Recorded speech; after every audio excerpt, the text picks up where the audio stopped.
নমস্কার। আমরা সবাই আজকে এখানে এসেছি কেন আমরা জানি। কেন কি আমরা বাংলা ভাষাকে খুব ভালোবাসি। এই কেন কি শব্দটা মানে কি, কেন আর কি পাশাপাশি বসালে কি হয়, কিচ্ছু হয় না। কিন্তু এখন বাংলা ভাষায় কারণ শব্দটার সমার্থক শব্দবন্ধ হিসেবে, সমার্থক নয়, কারণ কথাটা উঠে গেছে। এখন কারণের বদলে আমরা সবাই কেন কি ব্যবহার করি। কি কারণে করি?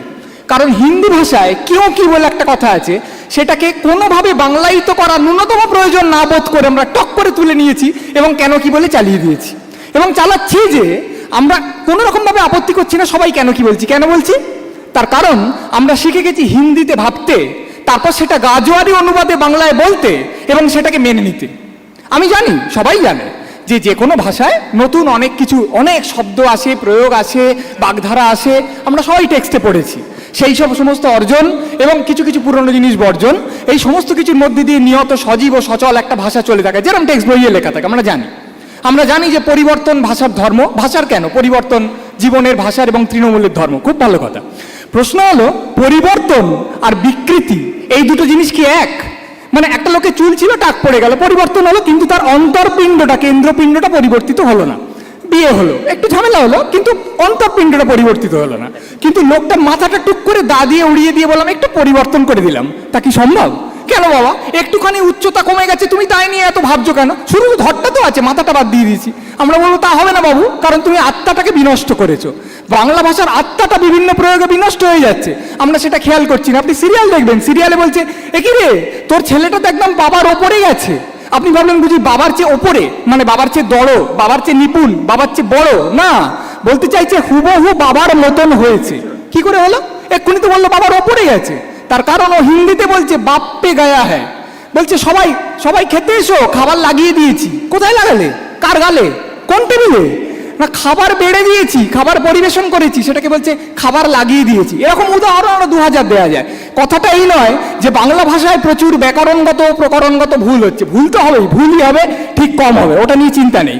কথাটা হলো যে আমরা যখন বাংলা ভাষায় অন্য কোনো কিছু বলছি, তখন আমরা অবাংলায় ভাবতে শিখছি, তারপর সেটাকে গাজোয়ারি প্রয়োগ করছি বাংলা ভাষায়, এবং সেটাকে নিয়ে, এই প্রক্রিয়াটা নিয়ে আমাদের সাধারণত কোনো রকম হেলদোল দেখা যাচ্ছে না।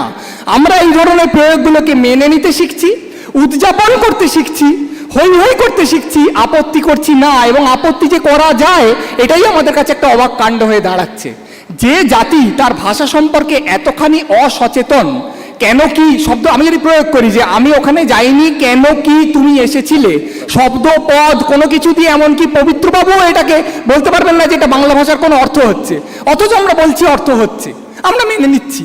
এই যে মেনে নেওয়া, এটাই প্রমাণ করে যে আমাদের ভাষার পিঠ দেওয়ালে কেন, অন্য ভয়ঙ্কর পেরেকে ঠেকলেও সেটা আশ্চর্যের কিছু নয়।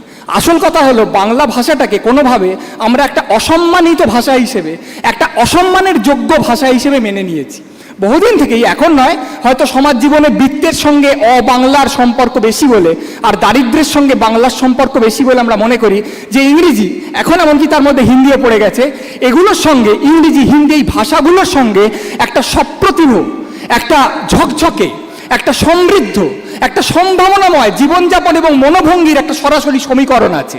আর বাংলার সঙ্গে একটা অপ্রতিভ, এঁদো ছেদো, একটা বদ্ধ জীবনযাপনের অত্যন্ত ভালো একটা সম্পর্ক আছে। আজকে পশ্চিমবাংলার রাজধানী কলকাতা, ঝকঝক একটা দোকানে যান, যেখানে বিরাট কাঁচের দরজা ঠেলে ঢুকতে হয়, দুর্দান্ত এসি আছে, দারুণ পোশাক পরা লোকরা আপনার দিকে এগিয়ে আসছে। কি ভাষায় কথা হবে?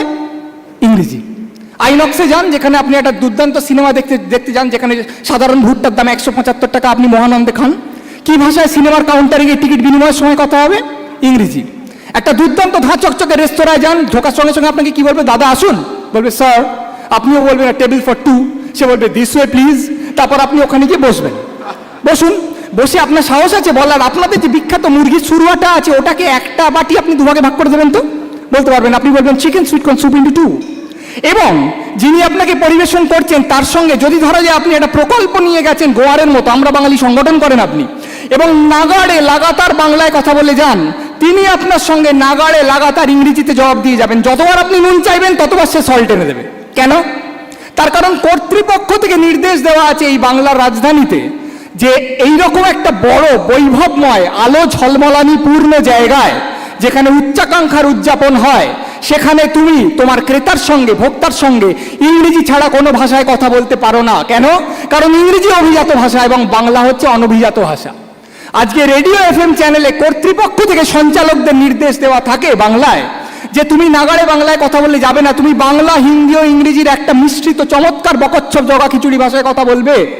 এমনকি তাতে যদি বাংলা না থাকে সেটা অনেক ভালো, যদি বাংলা গান না বাজানো হয় সেটা অনেক বেশি ভালো। কেন এই নির্দেশ দেওয়া হচ্ছে? কর্তৃপক্ষ থেকে, বড় বড় জায়গা থেকে এই নির্দেশটা কেন দেওয়া হচ্ছে? বুঝতে গেলে আগে আমরা একটা কথা বলি।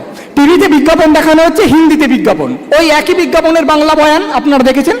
সেখানে কিরকম ভাবে বাংলাটা বলা হয়, বেঁকিয়ে চুরিয়ে, যেন যিনি বলছেন তিনি হিন্দি টানে বলছেন, ভালো করে বাংলা বলতে পারেন না, অতি চেষ্টায় অস্বচ্ছন্দ বোধ করে তিনি বাংলা বলছেন। যে লোকটা কোটি কোটি টাকা দিয়ে বিজ্ঞাপন বানিয়েছে, এটা কি বিশ্বাস্য যে সে একটা লোককে ভাড়া করতে পারেনি যে ঝরঝরে বাংলায় এই কথাটা বলতে পেরেছে? তা সত্ত্বেও এই লোকটাকে দিয়ে বাংলাটা বলিয়েছে, এই রকম ভাবে বাংলাটা বলিয়েছে। কেন বলিয়েছে? সুকান্ত চৌধুরী কিছুদিন আগে আনন্দবাজারে একটা প্রবন্ধ লিখেছিলেন, যেখানে বলেছিলেন আমরা এটাকে মেনে নিচ্ছি। আমার প্রশ্ন হচ্ছে কেন? তার কারণ এই যে ভাঙা বাংলা, বেঁকা বাংলা, ক্ষুদ্র বাংলা, না পারা বাংলা, এটার সঙ্গে ওই পণ্যটা যে অত্যন্ত উঁচু দরের পণ্য, এই দোতনাটা সরাসরি নিহিত আছে। অর্থাৎ যে বাংলা বলতে পারে না, যে বাজে বাংলা বলে, সে আপনাকে যে পণ্য দেবে সেই পণ্য হবে সত্যিকারের উঁচু দরের পণ্য, আপনার উচ্চাকাঙ্ক্ষার সঙ্গে সামঞ্জস্য। কেন? কারণ বাংলা হচ্ছে নিচু দরের, যাকে সাদা বাংলায় বলে ডাউন মার্কেট, আর ইংরেজি হচ্ছে উঁচু দরের, যাকে সাদা বাংলায় বলে আপ মার্কেট।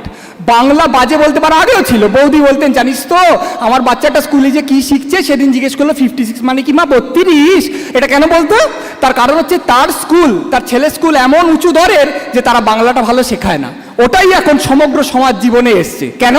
এই যারা বিরাট ব্যবসা করছেন, বিরাট দোকান করেছেন, রেস্তোরাঁ করেছেন, FM চ্যানেল করেছেন, বিজ্ঞাপন দিচ্ছেন, সবাই বাংলা বিরোধী চক্রান্তে নেমেছেন না, তারা বাজার বিশ্লেষণ করছেন। এই বাজার জিনিসটা কি? বাজার কি একটা অখণ্ড মণ্ডলাকার মুন্ডহীন বস্তু? না, বাজারের মধ্যে আমরাও আছি, এই বাঙালিরা, যারা মনে করছি যে বাংলার সঙ্গে একটা এঁদো নিচু জাতের ব্যাপার আছে, যে ঝরঝরে চোস্ত ইংরেজি বলে, তার পরিমণ্ডল, তার মোবাইল, তার যাওয়া আসা, তার রেস্তোরাঁ, তার ভাবনা, তার দর্শন উঁচু জাতের, যে শুধুমাত্র বাংলা বলে, তা অন্য কিছু মুরদ নেই বলেই সেই বাংলা বলে, এবং তার ভাবনা, চিন্তা, দৃষ্টিভঙ্গি নিচু জাতের। বক যুধিষ্ঠিরকে বলেছিলেন পাপ কি?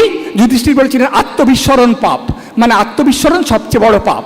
যে জাতি প্রতিনিয়ত দৈনন্দিন জীবন যাপনে, জনজীবনে নিজের বাংলা ভাষাকে এইভাবে অপমান করে চলেছে, অপমান মেনে নিচ্ছে, অপমানে পুলকিত হচ্ছে এবং অপমান করে ভাবছে এই নিচু জাতির বাংলা ভাষা, এই নিচু ভাষা, এটাকে অতিক্রম করে আমরা চলে যাব চমৎকার ইংরেজি বা বাংরেজির দিকে, সেই জাতি যেভাবে আত্মবিস্মৃত হয়েছে, তার পাপে যে বাংলা ভাষা পিঠ দেওয়ালে ঠেকবে, তার বলার কি? নমস্কার।